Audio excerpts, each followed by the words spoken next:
Olá. Desculpa esse pequeno atraso, a gente tem uns problemas técnicos aqui que acontecem.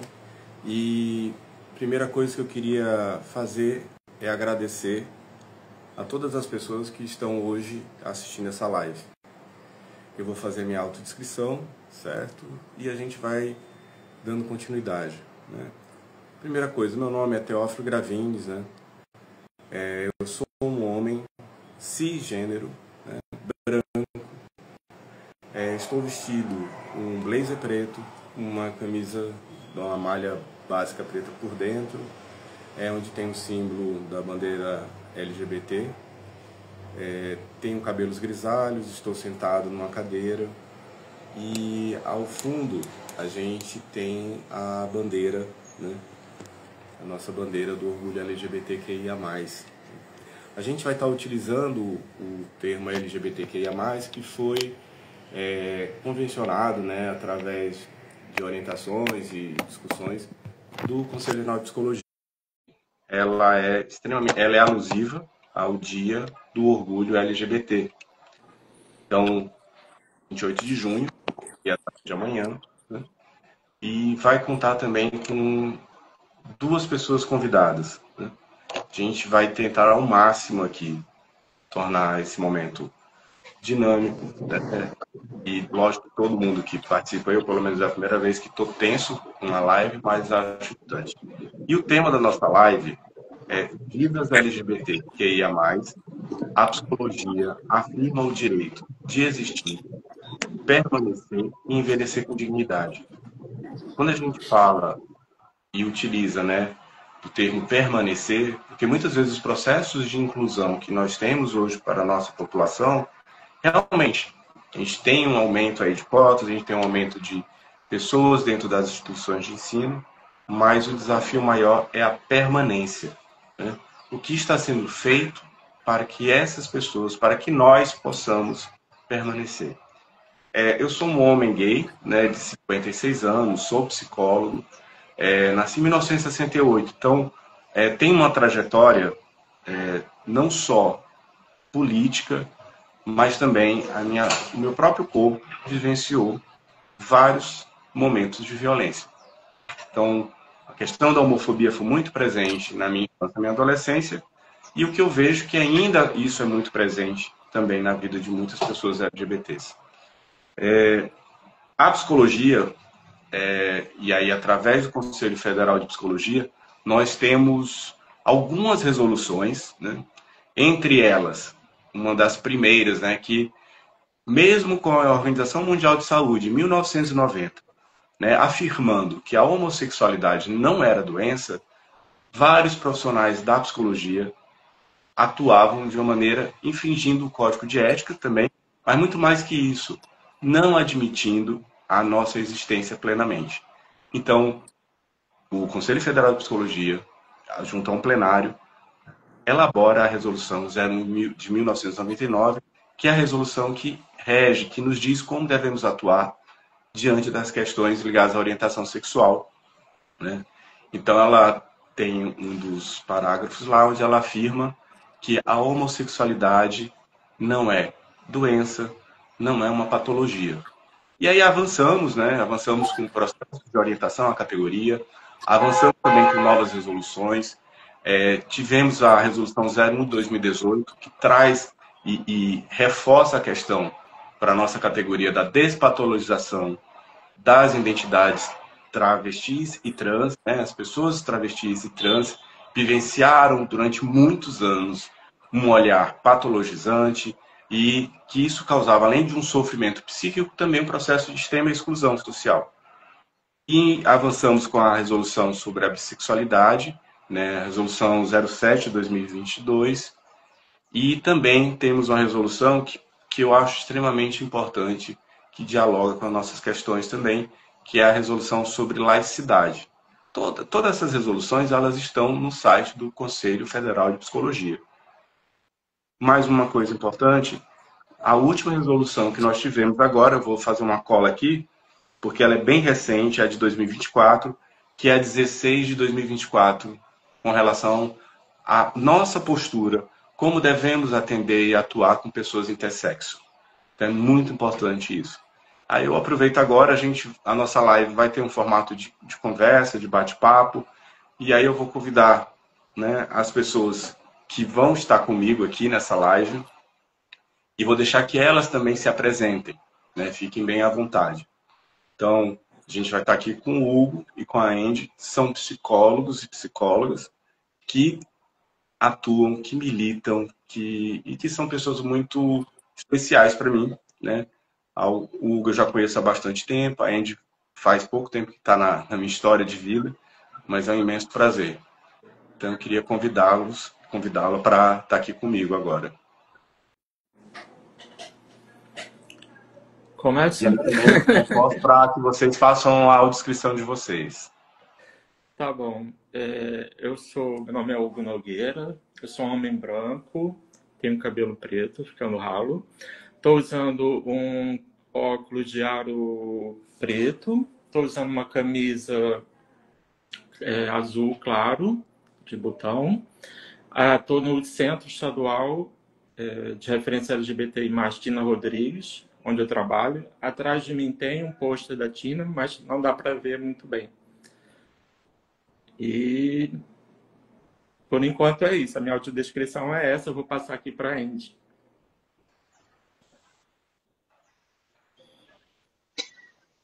Olá, gente, boa tarde. Perdão, estava tentando reconectar o áudio que eu tinha perdido. Eu me chamo Andy, eu sou uma mulher trans, uma travesti imensa de 1,81 m, sou uma travesti branca, estou agora usando um vestido de linho cru, com uma estampa de um tecido lá de Guiné-Bissau, bastante comprida, com brincos de madeira. Tenho os cabelos cacheados, curtos, escuros, e sou psicóloga de formação. Atualmente eu estou trabalhando aqui no município de Calcaia, na atenção primária à saúde, mas já estive também no trabalho em específico com a nossa população LGBTQI+, trabalhando como profissional psicóloga no Serviço de Referência Transdisciplinar para Pessoas Transgênero do Estado do Ceará, o SERTRANS, que anteriormente funcionava vinculado ao Hospital de Saúde Mental e atualmente ele funciona vinculado ao Hospital Universitário do Ceará, anexo ao US. E é isso, é um prazer estar aqui com vocês, aberta para esse diálogo, esse debate, que é uma discussão que a gente precisa fazer sempre. É importante que a gente, neste mês, a gente está bastante mobilizado com relação a essa visibilidade da nossa comunidade, mas também é interessante que a gente continue essa discussão também em outros momentos. Obrigado, Teófilo. Obrigado. Eu já ia agradecer. Assim, eu acredito muito que esse momento, para mim, é muito simbólico, porque já estive no Conselho Regional de Psicologia anteriormente, né, em outra gestão. Tive no Conselho Federal de Psicologia pela Comissão de Direitos Humanos. Uma das pautas que eu cuidava, né, era a questão LGBTQIA+. E agora retornei, né, sou conselheiro dessa atual gestão. E a plenária, que eu digo assim, a plenária acolheu uma demanda nossa, que foi criar a Comissão de Psicologia, Gênero e Diversidade Sexual, que nós não tínhamos, né? Depois de muitos anos do CRP11 existir, agora, recentemente, que nós temos essa comissão, que é uma comissão exatamente para fazer um diálogo, né? Debater as nossas temáticas, entender da importância disso. E também, algo que me atravessa muito, a questão do envelhecimento, né? A minha adolescência foi no auge do HIV/AIDS, que foi também um grande nó para a nossa população. E alguns sobreviveram, ou perdi amigos e amigas e amigues também na época. Mas é importante que a gente entenda quanto é importante mantermos essa luta viva mesmo, assim, né? Ocupando, muito feliz, né? Tanto da Andy como do estarem em equipamentos, estarem atuando em políticas públicas. porque esse é o grande desafio nosso, né? Estarmos também, questão da empregabilidade, a questão de poder transitar seguramente, de forma segura no dia a dia na rua. Aí eu queria deixar aqui o Hugo e Andy, quem gostaria de trazer, falar, cada um na sua especificidade, com o seu expertise, né? E aí eu fico aqui para ouvir vocês com muito prazer, né? E mais uma vez agradecer a audiência de quem está nos assistindo aí. E sintam-se acolhidas, acolhidos e acolhides. Aí decido aí, vocês quem vai conversar aí. Tá, vou começar. Eu penso, quando eu penso em envelhecimento, primeiro, do ponto de vista assim, do desafio, eu penso primeiro na questão da solidão. Tá? Eu penso que a solidão, ela, se fosse escolher uma palavra, eu diria que é realmente... As outras questões, elas convergem com ela, né?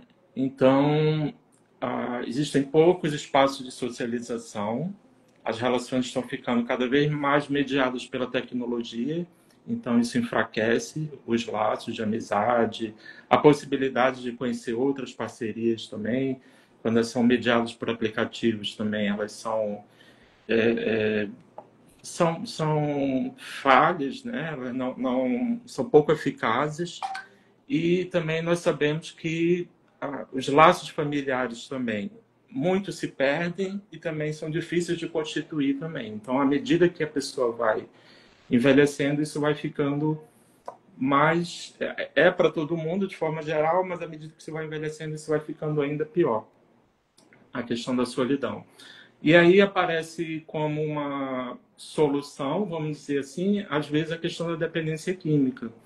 E quando eu penso na questão da dependência química, eu penso muito no álcool, porque as pessoas não colocam muito álcool como droga, mas eu vejo o álcool como uma das drogas mais perigosas, talvez a mais perigosa. E quando você coloca o álcool como uma espécie de remédio, ele pode também virar um veneno muito eficaz e, de fato, levar a pessoa até a morte mesmo, como eu vejo acontecendo. Então, isso é algo que merece, exige uma atenção nossa, de que forma que a gente pode criar, como psicólogos, soluções para isso, ajudar que as pessoas enfrentem, encontrem mecanismos para lidar com esse processo de essa epidemia de solidão, vamos dizer assim, que atravessa, né? Principalmente também, a gente não pode deixar de levar em consideração a pobreza. As pessoas são muito pobres e à medida também que você vai envelhecendo, vai ficando mais difícil você encontrar possibilidade de trabalho, né? E se você tem pouca escolaridade, se você não, enfim, não teve muitas oportunidades na vida de encontrar cursos, enfim, emprego.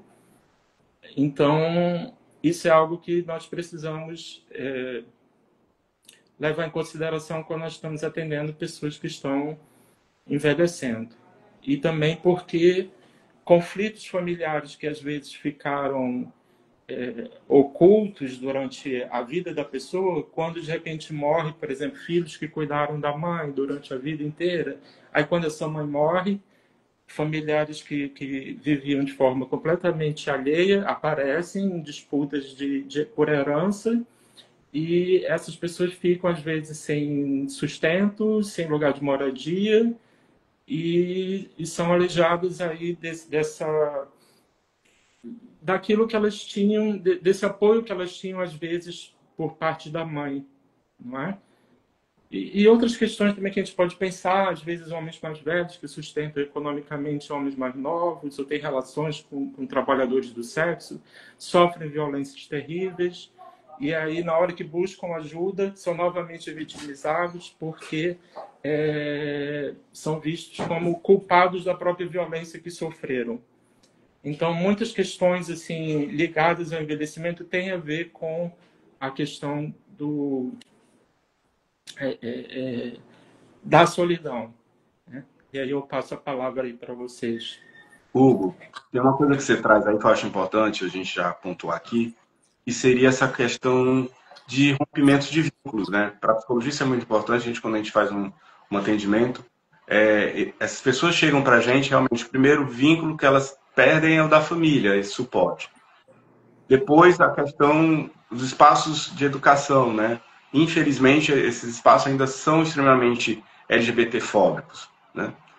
E essa questão do envelhecimento é cada vez mais solitário, né? Por mais que a gente hoje tenha leis que garantam uma relação, um casamento homoafetivo, a questão da própria adoção, mas entendendo da diversidade, né? Da recorte de classe, a questão racial, ser uma pessoa LGBTQIA+, no nosso país ainda é um grande desafio, né? E eu percebo muito essa questão do rompimento dos vínculos logo no início, né? Lógico que a gente aqui sabe que nem todas as pessoas vivenciam isso, mas é uma grande maioria. É uma grande maioria que vivencia a vergonha, o silenciamento, a questão da própria solidão em muitos espaços ainda, né? Andy, aí eu passo aí também a palavra para você agora.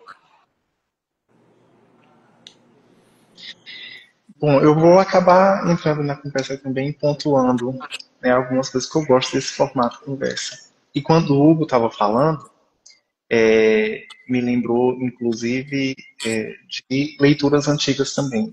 Eu trago sempre o olhar um pouco dialogando com a questão social, mas eu lembro muito de um livro do Anthony Giddens, sociólogo, né, A Transformação da Intimidade, né, e dentro da leitura analítica dele, o quanto ele coloca, né, junto à comunidade LGBTI+, essa posição de vanguardista nessa transformação da intimidade, né?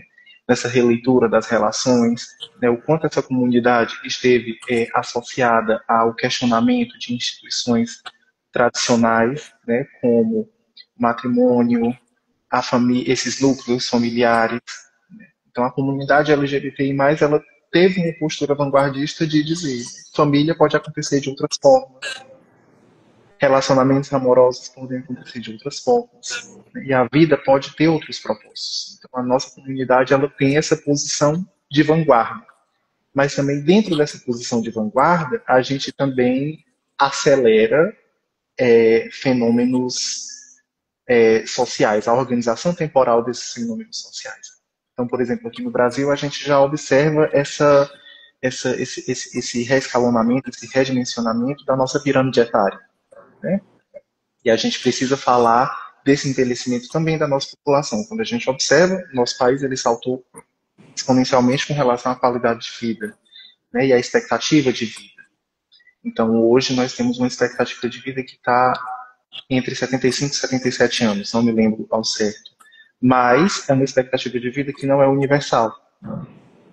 Isso é quando a gente calcula essa média geral, né? Mas quando a gente vai dividir, por exemplo, por etnia, por cor, nós temos pessoas brancas que vivem bem mais do que 75 anos. A gente sabe disso. E pessoas pretas que morrem bem mais jovens, né? Nós temos pessoas heterossexuais que vivem muito mais do que 75 anos. E nós temos pessoas LGBTI+, que vivem bem menos. E a gente tem, inclusive, os dados levantados pela ANTRA, que já são famosos, né, bastante, que, quando nós estamos falando da população trans travesti, a gente tem uma expectativa de vida que está relacionada com mortes violentas, né, como nós chamamos no popular de morte matada, que a média é de que nós, quando sofremos esse tipo de violência, na média nós falecemos com 35 anos de idade. Né? Então, é algo que é importante de a gente falar. Né? Quem é que pode envelhecer? E dentro dessa transformação da intimidade, como é que esse envelhecimento acontece para essa população que lá atrás esteve nesse questionamento, esteve desbravando para dizer nós precisamos, essas instituições, esses modelos de viver não funcionam para todo mundo, a gente também quer outras coisas, a gente quer coisas diferentes, mas junto com isso a gente quer que o Estado reconheça o seu papel e as suas obrigações e que nós estejamos protegidos enquanto cidadãos, que a gente não esteja na dependência da caridade, da benfeitoria, né, de uma relação amistosa, ou aquela velha ideia de que, por exemplo, eu preciso, entre aspas, ter um filho, porque senão eu não vou ter quem cuide de mim, né? Como antigamente era algo que era bastante comum. Inclusive, alguns filhos e filhas que eram praticamente condenados a não saírem de casa e não terem outra relação, porque já era acertado que eles seriam o arrimo da família. Tanto criariam os outros irmãos, quanto também ajudariam os pais durante esse processo de envelhecimento. Inclusive, nós vemos que a população LGBTI+, muitas vezes assume essa posição de arrimo da família.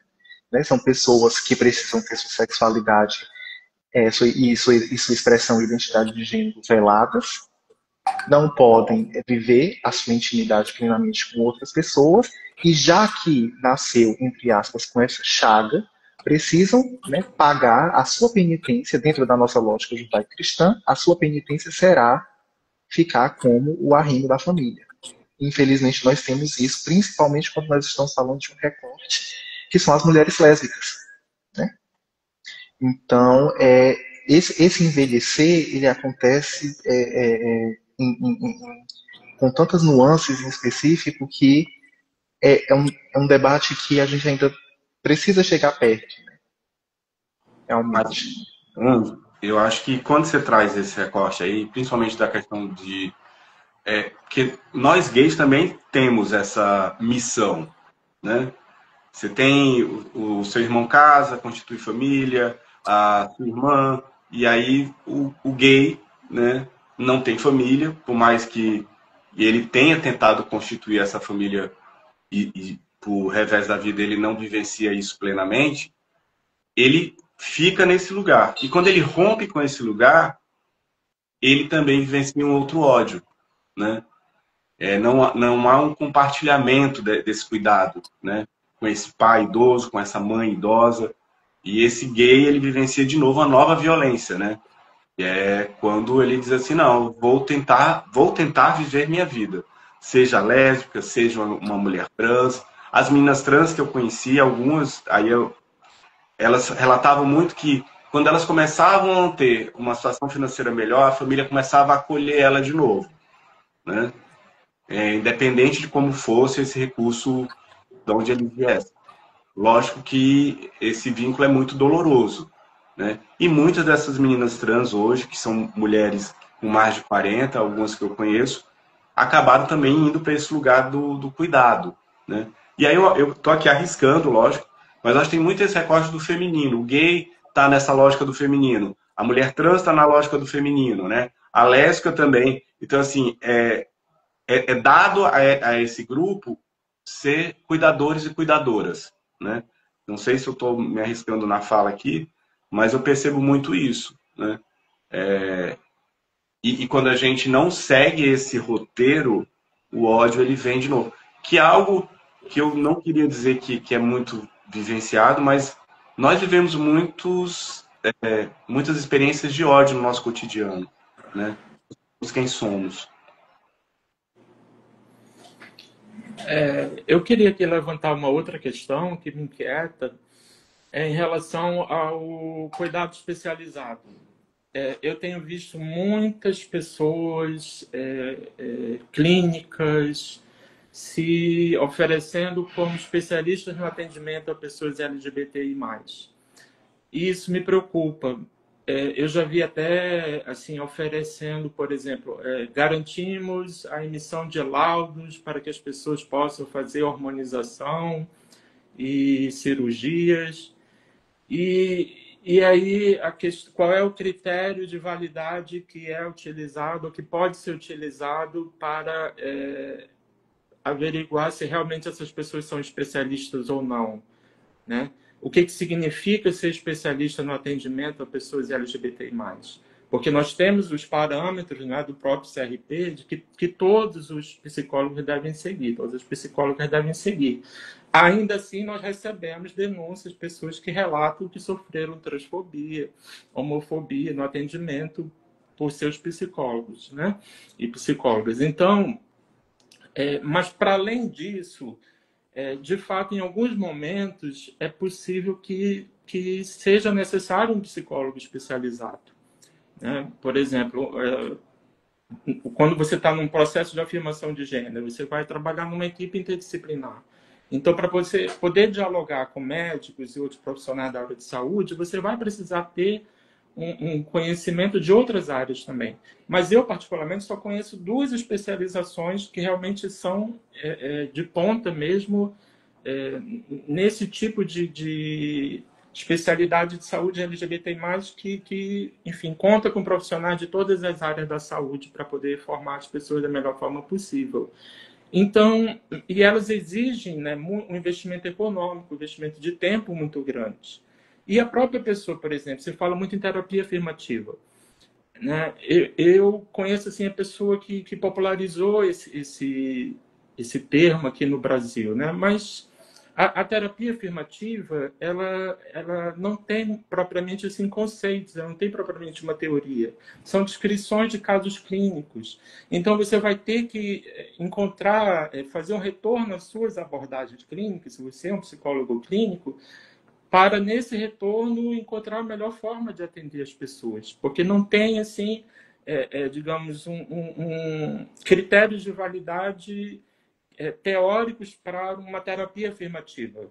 Né? Você vai ter que, de alguma forma, na sua experiência, na sua pesquisa, na sua prática, construir esse atendimento, o melhor atendimento possível. Então, assim, isso eu acredito que também é uma responsabilidade que a gente precisa ter como psicólogo nesse momento de averiguar o que seria um cuidado específico para pessoas LGBTI+. Né? Não só em relação à velhice, mas em todas as fases da vida. Né? Então, assim, só para concluir assim, um pouco essa questão que eu trouxe agora, eu penso que, por exemplo, é muito importante nós pensarmos, por exemplo, em formar ou ajudar as pessoas a se tornarem mais resilientes.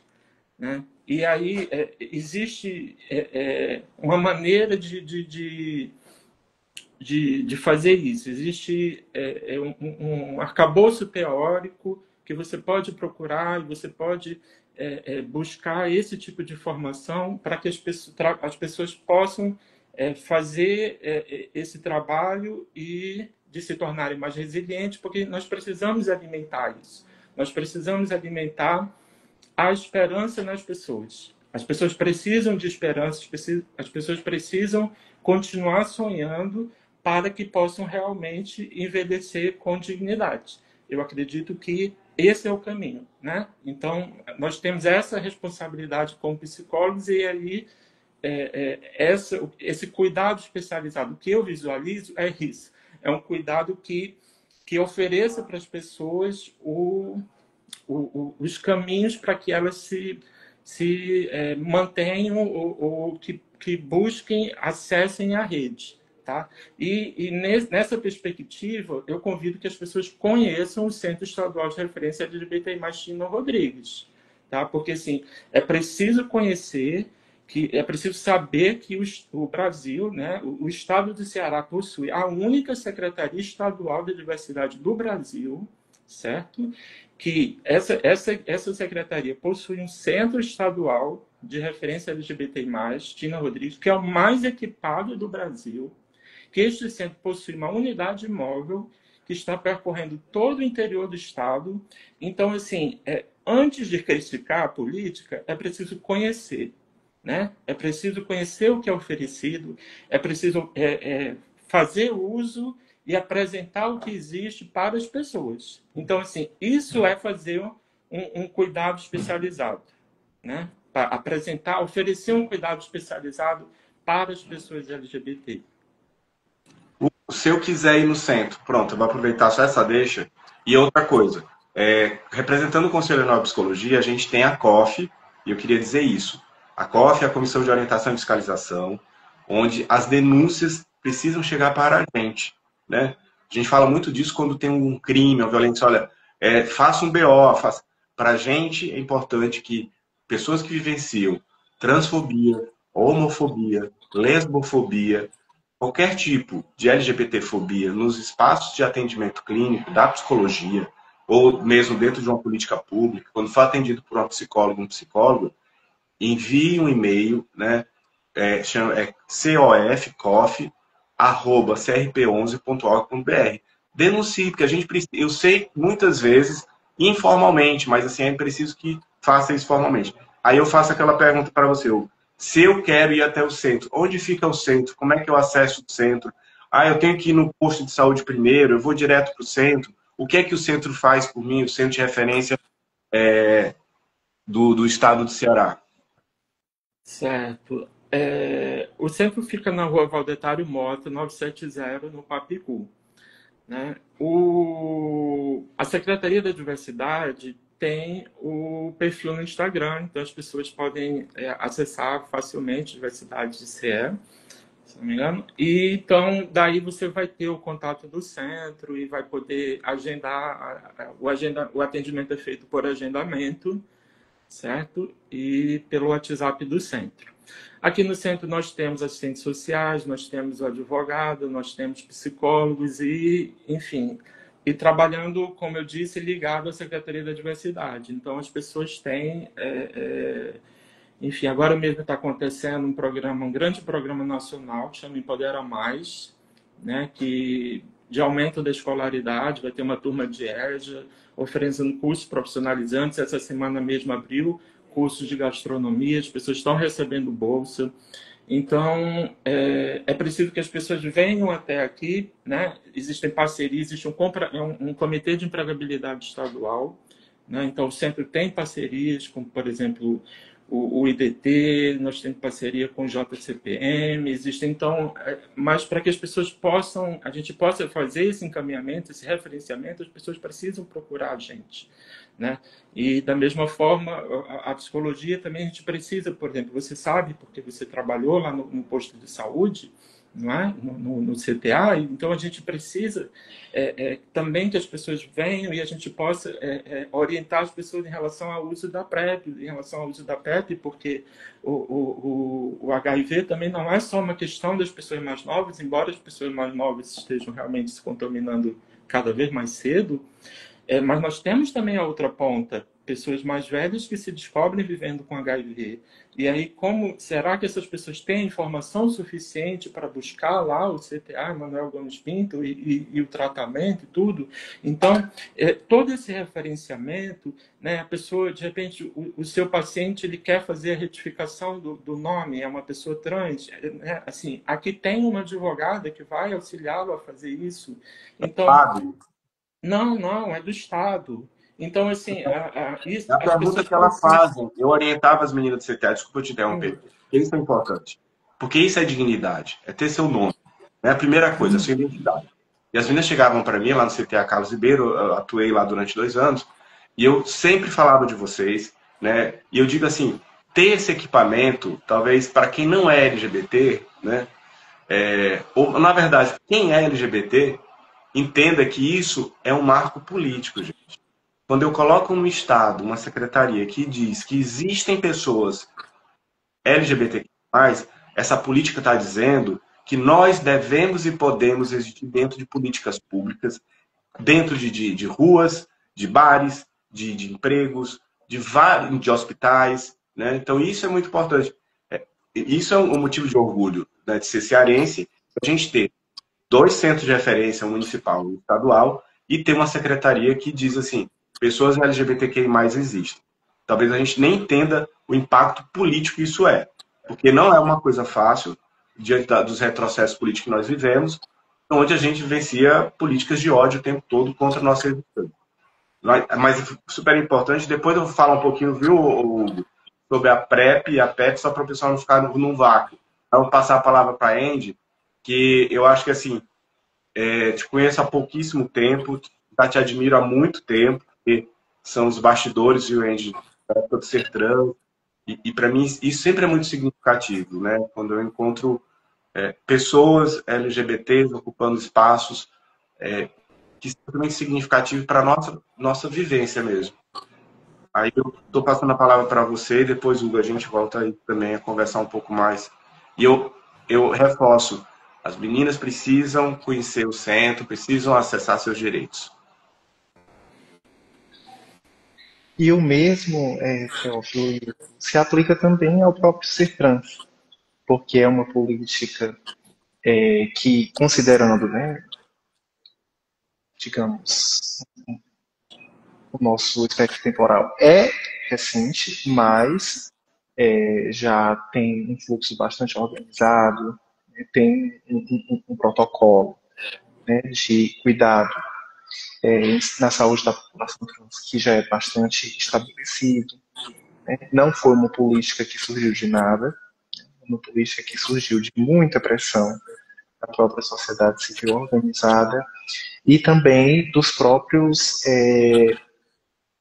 fatores, né, relacionados mesmo à vulnerabilidade da população transgênero. E a gente vê essa política surgindo aliada a uma portaria do Ministério da Saúde que prevê o que nós chamamos de processo transexualizador no SUS. Na verdade, a própria portaria nomeia esse processo como processo transexualizador. É lógico que também é um pouco estigmatizante essa questão, mas por enquanto a nomenclatura é essa. E nós temos uma nova portaria que está para ser lançada, né, que é uma portaria, a sigla dela em resumo é PAIPOP Trans. Ela ainda não foi, ela já foi desenhada, ela já foi validada, mas ela ainda não foi publicada. Mas ela também amplia um pouco mais a atenção à população, à saúde da população trans, em específico a população trans que necessita dessa assistência no seu processo de afirmação de gênero. Então, o ser trans ele é algo que é substancialmente organizado, né? E esteve associado ao Hospital de Saúde Mental com a presença de uma equipe transdisciplinar composta por psicólogas, assistentes sociais, endocrinologista, psiquiatras, tudo para que a gente conseguisse fazer essa atenção integral, então, desde acolher, respeitar, encaminhar e dar os devidos direcionamentos para processos, por exemplo, como empregabilidade, retificação legal do nome também, e auxiliar com outros processos também, né, como possível encaminhamento para procedimentos cirúrgicos que ainda não são realizados pelo serviço, mas existe essa aliança, essa parceria com outras iniciativas, tanto fora do Estado como aqui no Estado, porque algumas pessoas, por conta de não termos ainda aqui no Estado, precisam fazer o que nós chamamos de tratamento fora do domicílio, né? Mas acontecem sim. Agora aqui no Ceará nós estamos com um movimento para afirmar ainda mais essa questão dos procedimentos cirúrgicos, né? Para auxiliar na afirmação, esse processo de afirmação de gênero. Nós já tivemos casos, por exemplo, de cirurgia de glotoplastia para mudança vocal em mulheres trans. Nós tivemos agora recentemente a primeira mastectomia para um homem trans.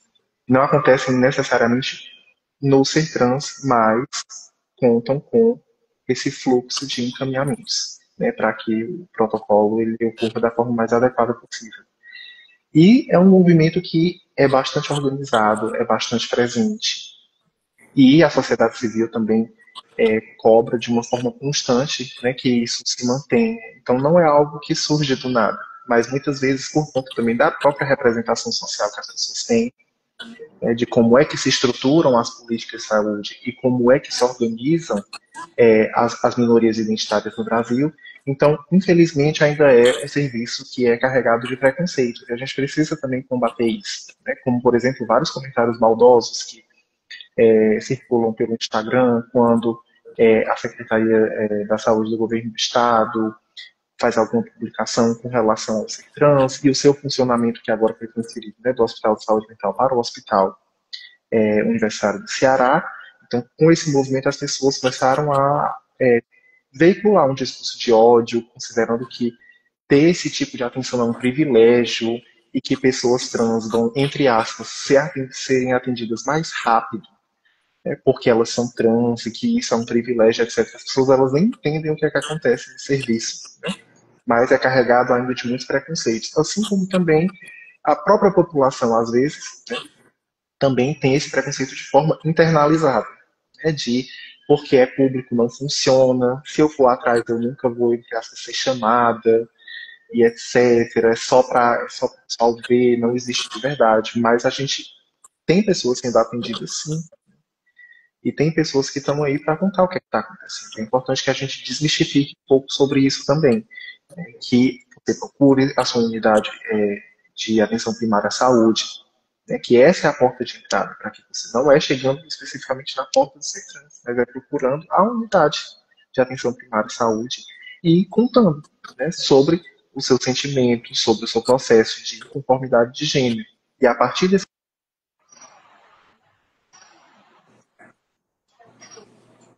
encaminhamento. Foi. Voltou? Sua internet tinha caído. Você voltou, né? Opa, voltei, estou aqui. Então, né, é a partir desse contato, né, com a atenção primária que esse encaminhamento é realizado. É lógico que nós temos muitas falhas ainda de comunicação e operacional com os municípios, porque nós temos equipes de atenção primária que não são capacitadas, né, para acolher esse tipo de sofrimento, de achar que não é sua responsabilidade, de não saber sobre a existência do serviço. Então, isso desde as próprias equipes, né, de estratégia de saúde da família, até também as regulações dos municípios, isso pode acabar gerando realmente uma falta de comunicação entre os municípios e os serviços. Mas é algo que a gente pode trabalhar para operacionalizar de forma melhor. Mas a gente precisa reconhecer a existência e potencializar essas políticas públicas para que a gente tenha mais pessoas acessando esses direitos. Eu vou pegar a tua fala e estou vendo aqui os comentários, gente. E teve um que eu ia falar sobre isso.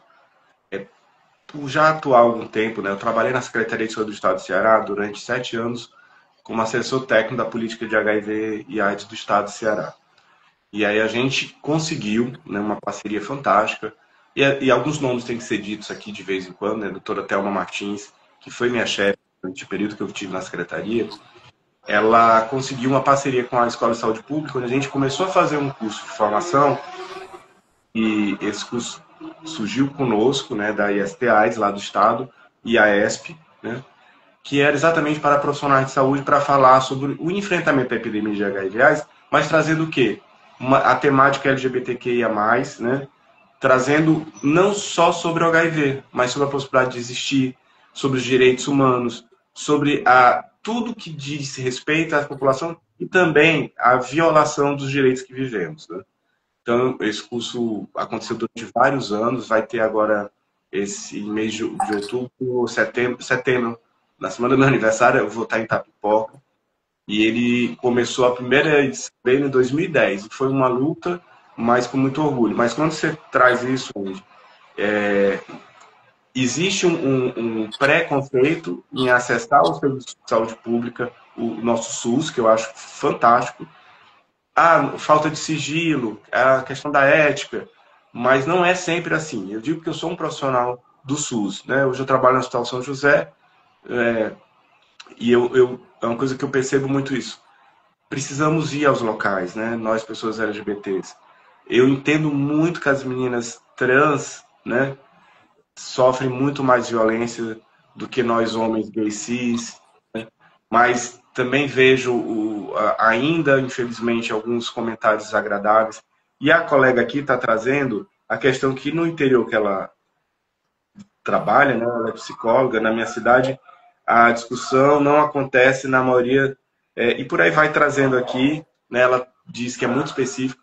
Então, fico feliz em entender que quando o Hugo traz que hoje tem uma unidade móvel, que está indo ao interior, que está dando visibilidade, né, que existem pessoas LGBTs, que nós temos direitos, que nós temos direito de existir, né, existir com direitos, né, que nós não precisamos estar sempre no lugar da vítima, né, da violência diária que é vivenciada. Seja quando não respeito o nome, seja quando não respeita a minha orientação sexual, seja quando eu tenho dificuldade por ser uma lésbica, uma mulher cis lésbica que sofre um estupro corretivo e passa por algum tipo de vergonha na hora do atendimento, né? Então tem várias questões que a gente levaria aqui dias, meses discutindo, mas que é importante esse pontapé, né? Acho que essa live, quando eu pensei, convidei vocês, foi pensar assim, hoje eu acordei, a primeira matéria que eu fiquei surpreso mesmo, na emissora de TV, surpreso e muito chateado e muito triste foi o assassinato de 3 mulheres trans, né? Crimes de transfobia. E ao mesmo tempo que eu já sabia do que tinha acontecido, mas quando eu vi sendo noticiado e a forma que foi falado, uma forma humanizada, fazia tempo que eu não vi um repórter trazer e falar da importância dessas pessoas existirem, que a transfobia é crime, né? Então isso foi muito impactante mesmo, porque muitas vezes os assassinatos de mulheres trans sempre têm uma associação incorreta, inverídica e violenta ao tráfico de drogas, à prostituição, a alguma coisa que desqualifica, né, aquela pessoa que é a vítima, né?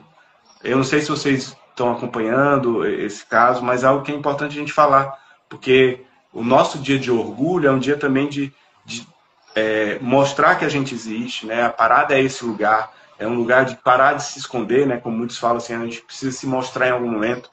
Quando o Hugo traz assim, espaço de socialização, sim. Ah, hoje não precisa ter um lugar gay, um lugar para pessoas LGBTs. Mentira, precisa. A gente sofre sim LGBTfobia em vários espaços comerciais. A gente pode estar lá, mas tem que estar lá comportadamente, não pode estar se mostrando, né? Não posso beijar o meu companheiro ou a minha companheira na frente de uma criança. Isso é violento. Então são várias questões que a gente, né? Mas eu queria trazer essa questão da interiorização dessa temática, que eu acho que é extremamente importante. Esse é um desafio que eu digo que o Conselho está tentando bancar mesmo, né? A gente ir mais para os municípios do Ceará, porque lá, com certeza, esse grau de violência ocorre com maior força. Tá, eu queria falar uma coisa que posso até concluir a minha fala com isso. Eu participei da primeira parada LGBT no Brasil em 1995. Aí agora, domingo, 30 anos depois, vou participar da parada aqui de Fortaleza. Então, assim, eu tenho certeza que aquela bandeira que eu ajudei a carregar lá em 95 me ajudou a estar aqui, né, novamente carregando, ajudando a carregar a bandeira. Então, nós precisamos de símbolos, nós precisamos de ter crenças e lutar pelas nossas crenças, não só no nível individual, mas coletivo também, porque é isso que faz com que a gente envelheça com dignidade e morra também de forma digna. E aí, Andy?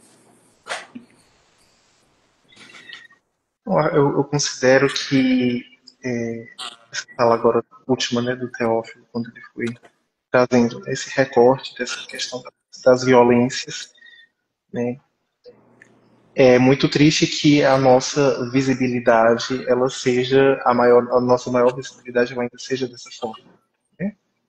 Infelizmente, quando a gente está falando da comunidade LGBT e mais, a gente está falando de uma visibilidade que aparece associada a crimes, né? Ou como pessoas que cometem, ou como pessoas que sofrem crimes, sofrem com mortes violentas, né? E o mais chocante também é ver o nível de comprometimento social que isso gera, né? Porque em outras situações são casos que são entendidos e são lidos como absurdos. E os nossos, a gente precisa levantar uma bandeira um pouquinho mais alta, a gente precisa fazer um pouquinho mais de barulho para que cause sensibilização, né? Porque, de alguma forma, no íntimo, né, no âmago das pessoas, ainda mora uma imagem, né, de, entre aspas, ainda bem que morreu. Que hoje ela é mais silenciosa, mas no íntimo ela ainda existe. E em movimentos de reacionarismo, de conservadorismo, quando essas pessoas elas sentem que essa imagem íntima ela é validada, elas se sentem à vontade para externalizar, né? Então, eu acredito que é importante que a gente se movimente cada vez mais para que a gente gere uma visibilidade que seja uma visibilidade massa, né? Como, por exemplo, o tema, né, da parada desse ano, de falar sobre, por exemplo, envelhecer. certo, nós temos uma expectativa de vida que é mais baixa, mas e se a gente envelhecer? O que é que será da gente? Assim como também a gente falar sobre envelhecer, a gente falar sobre empregabilidade da nossa comunidade, né? Inclusive para ocupar outros espaços, né? Porque nós que fazemos parte desses grupos identitários, né? Como, por exemplo, as questões étnico-raciais, pessoas pretas, pessoas pardas, pessoas indígenas, pessoas quilombolas, pessoas gays, lésbicas, trans, muitas vezes consideram a gente como habilitados a falar apenas sobre isso. E nós queremos ocupar todos os espaços.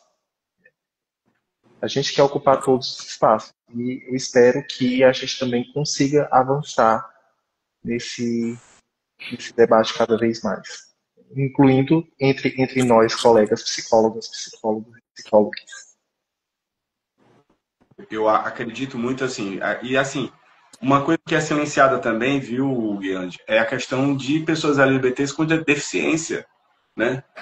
E uma pauta para mim muito, muito importante é também falar da infância de nós, né? Nossa infância, né? O que é ser uma criança viada, né? E só quem vivenciou essa infância entende o quanto é sofrido muitas vezes, né? A infância trans está sendo negada aí, né? A existência de uma infância de pessoas transexuais. Então, são discussões que a gente tem que realmente, debate que a gente tem que estar trazendo. Vocês são pessoas que têm um espírito interessantíssimo, a questão do currículo de vocês, de tudo. Eu dentro da minha área de atuação também. Mas eu acho que quando você fala, é engraçado, você falou e se nós envelhecermos, né? Eu já estou mais perto, né? Daqui a 4 anos eu estou com 60. Mas eu espero estar junto de vocês, assim, falando muito sinceramente, né? Que a gente possa estar se unindo mais, que a gente possa estar debatendo mais. E não só isso, né? Acho que vivendo mesmo, existindo. E aí quando eu troco, né? Porque a nossa live, ela tem a palavra permanência, né? E é o que eu tenho ouvido muito nos espaços que eu vou, a dificuldade de permanecer nos espaços de trabalho, dentro dos espaços de educação, né? Nos diversos espaços sociais, né? De pessoas LGBTQIA+. E que a gente não seja algo alegórico da forma pejorativa, né? Que a gente seja mais do que cotas, né? Mas a gente está finalizando a live, mas eu queria agradecer, queria reforçar, né, do avanço das nossas políticas públicas aqui no estado do Ceará, sim, né? O Hugo hoje está no horário dele de almoço, creio, né? Ele foi liberado para estar conosco, então eu preciso agradecer a secretaria, né, por ter liberado ele e ter sido aqui nossa discussão, que seria horas e horas, que assim, eu vou falando e vou lembrando a questão da solidão, né, é a questão também do adoecimento, né, os LGBTs também têm uma dificuldade de acessar o serviço de saúde e acabam adoecendo e ficando sozinhas e por aí vai. E aí, como eu tinha prometido rapidamente, gente, o Hugo citou aqui, para não ficar no vácuo, a PrEP. A PrEP é uma profilaxia pré-exposição sexual, é uma medicação que ela atua e evita a infecção do HIV. Né? Para isso tem orientação de profissionais de saúde e você vai fazer uso contínuo de uma medicação que caso, e assim, isso é muito importante, é o direito do corpo da pessoa. Eu não quero usar o preservativo. Pronto. Eu não quero ter esse sexo dito por muitas pessoas como seguro. A PrEP, ela vai ajudar, e ela ajuda muito mais, porque a cada 3 meses, esse paciente que faz uso da PrEP, que não tem dos efeitos laterais, tudo, e é gratuita pelo SUS, ela vai ter o quê? Uma coisa extremamente importante. Ela tem um acompanhamento de especialistas fazendo exames de outras ISTs também. Então, a gente soma a proteção ao HIV, a questão de proteção às outras ISTs também, e tratamentos. Para fechar a questão da PrEP, a PrEP está em vários espaços, aqui temos as policlínicas, tem, como o Hugo também falou, lá no Jacarecanga, né, na Jacinto Matos 940, que é o CTA Emanuel Gomes Pinto, que o pessoal conhece como Jacarecanga. E a PEP aqui é feita no Hospital São José, é uma profilaxia após a exposição sexual. Você tem até 3 dias após uma exposição sexual que você sentiu que teve um risco para o HIV, é específico para o HIV. Então, você faz uso de uma medicação que também impede, né? Por que a gente está falando aqui? É engraçado, porque a gente, quando fala de LGBT, sempre está... Mas, assim, diante de vários avanços que tivemos nos anos 80, 70, 80, tivemos uma epidemia de AIDS, mas também, né, o recurso financeiro, a luta de pessoas amigas, parceiros, de militância, da sociedade civil organizada, esse recurso para enfrentar a epidemia de AIDS também foi direcionado para ONGs durante muitos anos, para dar visibilidade à existência da nossa população LGBTQIA+, né? Então, entender que não é o HIV não é só de pessoas LGBTs. É de qualquer pessoa que tenha vida sexual desprotegida, né? Então, se eu tenho uma relação sexual desprotegida, qualquer pessoa, heterossexual, bissexual, homossexual, não importa, né? O HIV ele não escolhe a questão nem de gênero nem de orientação sexual. Certo? Então, é muito importante deixar isso aqui também para a gente não cair no vácuo. E aí eu queria que vocês finalizassem, né? Vou deixar aí para a fala finais de vocês e agradecer novamente quem está conosco aqui e dizer que eu coordeno uma comissão que ela vai estar tendo reuniões, a gente vai divulgar no nosso Instagram, né, mensais, para discutir a questão da psicologia, né, a questão de gênero e diversidade sexual. Ela é aberta a estudantes de psicologia, a psicólogas e psicólogos e psicólogas, a sociedade civil que quer participar, a pessoas que atuam de alguma forma ou que são pessoas LGBTs e querem estar junto com essa comissão. As reuniões são online. Eu sou uma pessoa muito... gosto de reuniões rápidas, então a gente pactou de 20 às 21 horas, né? Mas a gente divulga quando for ter a próxima, deve ser agora no mês de julho. E aí eu passo a palavra para vocês. Bom, agradecer, para mim é um prazer estar aqui com a Andy, com o Theo. Convidar novamente as pessoas a conhecerem aqui o Centro Estadual de Referência LGBT+, Tina Rodrigues. É muito importante. Convidar também as pessoas a comparecerem à parada, que vai acontecer agora domingo. Como eu disse, nós precisamos de esperança, nós precisamos alimentar a esperança, nós precisamos alimentar as relações, né? Elas não podem ficar reduzidas ao Instagram, né? Então, vamos encontrar as pessoas, vamos fomentar as nossas amizades e ir para a rua e lutar pelos nossos direitos pelas outras pessoas. É dessa forma que a gente vai realmente viver de forma digna. E os psicólogos têm o seu papel nesse processo. A gente vai estar, né? O Conselho Nacional de Psicologia, algumas conselheiras e conselheiros vão estar lá, alguns colaboradores também na parada. A gente conseguiu confeccionar uma faixa, né? E aproveito também para convidar quem quiser lá, dar um abraço na gente pessoalmente, vão nos ver lá com a faixa do Conselho Nacional de Psicologia em defesa dos direitos LGBTQIA+. Eu não sei se a Andy voltou, porque eu estou falando com o celular ao contrário, né? Eu estou aqui. Ah, que bom. Então, pode falar, meu amigo. Ótimo. Queria encerrar também agradecendo a Secretaria Municipal de Saúde daqui de Calcaia, né, que liberou para participar desse momento aqui com vocês, nesse horário de almoço. E gostaria de deixar esse estímulo também, né, e esse apoio a essa quebra de alguns preconceitos com relação aos serviços de saúde voltados para a nossa comunidade, né, incluindo também o ser trans. Então, convido também quem for da comunidade, quem conhecer pessoas também para capilarizar mais essa informação e, para além disso, né, que nós, como profissionais, também nós tenhamos essa sensibilidade maior de saber que há serviços para os quais a gente pode dar esse direcionamento, que a gente pode encaminhar também.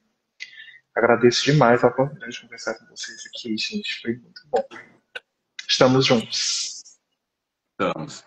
Muito obrigado à Secretaria. E o Ser Trans agora está no hospital da UES, é isso, Andy? Exatamente, o Sertrans está funcionando no Hospital Universitário do Ceará, que é o hospital da UES, e ele inclusive teve ampliação da equipe agora recentemente, né? E também ele está gozando de uma infraestrutura melhor, né, por conta dessa transferência. Então, a gente vê o serviço, na verdade, sendo aprimorado. Protocolo para quem estiver acompanhado, acompanhada ou acompanhado no Sertrans é buscar a unidade de atenção primária, certo? E conversar isso com a sua equipe de estratégia de saúde da família. Desde a sua enfermeira, a sua médica, certo? Conversar sobre isso para que seja feito o encaminhamento da forma adequada. E também para que você faça o acesso ao que for possível já na atenção primária à saúde. Porque tem várias coisas que também são necessárias para que a gente fale dessa saúde integral e para que a gente fale desse processo de afirmação de gênero que acontecem desde a atenção primária. Então, por exemplo, aqui em Calcaia, recentemente, eu fui convidada pelo Núcleo de Educação Permanente em Saúde, que agora, na verdade, eu estou na transferência, né? Eu estou ainda na atenção primária, mas eu estou em transferência para a Educação Permanente. E nós fizemos uma bateria de ações de educação permanente com a equipe de unidades de atenção primária em saúde em todos os distritos do município, para que a gente qualifique o acolhimento e condutas de cuidado com relação à população LGBTQI+. Então, pelo menos aqui, por exemplo, no município de Calcaia, a gente já está com a equipe mais sensibilizada para lidar com isso, as equipes, e nós vamos ter, em parceria com a Escola de Saúde Pública, a oferta de um curso de letramento de gênero, né, que vai ser ofertado tanto para a atenção primária, profissionais da atenção primária, como também da atenção especializada, justamente para que haja essa atuação mais sensível, né, aos cuidados dessa população, incluindo também os protocolos que devem ser seguidos para o encaminhamento em casos de maior complexidade, saindo da responsabilidade do município. É isso, gente. Agradeço demais. Eu que agradeço vocês, agradeço o Hugo, sinta meu abraço, a gente se conhece desde a adolescência aí. É um prazer estar com você aqui e agradecer a quem está aqui, a audiência, quem esteve conosco. Dizer, quando a gente fala que a gente está juntos, é verdade. Entendo que é uma luta nossa, coletiva, de todas as letras, como dizem, né? Nós sofremos violências e violências não se medem, né? Então violência é violência, então a gente está aqui, mas vamos celebrar o dia 28, né? O dia desse orgulho de ser quem somos, e o Conselho Regional de Psicologia está de portas abertas, sim, e como eu falo, teve algum tipo de violência, sofreu algum tipo de violência por psicólogo ou psicólogo, por favor, façam denúncia, a COF, né? cof@cp11.org.br. E agradeço mais uma vez e espero que em breve a gente possa estar de novo, talvez um formato diferente, talvez um outro espaço, mas queria contar com a presença dos colegas aqui e só agradecer, gente. Que a gente possa estar na parada também, domingo, né? E um abraço a toda a equipe da secretaria aí, que eu sei que são pessoas extremamente comprometidas, fazem toda a diferença. Acessem os direitos de vocês, conheçam a secretaria, né? E a questão, nós temos no município, eu sempre troco, mas nós temos o Tina Rodrigues e o Janaína Dutra. Então são centros de referência, tá lá vocês podem pesquisar o endereço no Google se tiver alguma dúvida. São espaços super acolhedores, profissionais, e o próprio Ser Trans também, a gente tem que estar divulgando. E é isso. Terminamos por aqui e até um próximo encontro.